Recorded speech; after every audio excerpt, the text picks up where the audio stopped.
Եթե միմյանց սիրենք, Աստված մեր մեջ կմնա, ու նրա սերը մեր մեջ կատարյալ է։ Ես Աստծո գնահատմամբ ինչ որ բան եմ,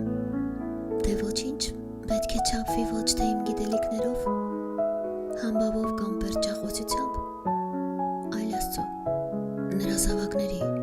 նրա գործի, առհասարակ բոլոր մարդկանց և նույնիսկ թշնամիների հանդեպ իմ սիրով։ Ուստի բնավորությունը գնահատելիս մենք պետք է առաջին տեղում տնենք սերը և այն դիտարկենք իբրև Աստծո կողմից ընդունված լինելու և նրա հետ մտերմության առաջին չափանիշ։ Սուրբ Հոգուց ծնվածները պետք է լավ բնավորություն ունենան։ Մեզ խավարից իր սքանչելի լույսի մեջ կանչող Աստծուն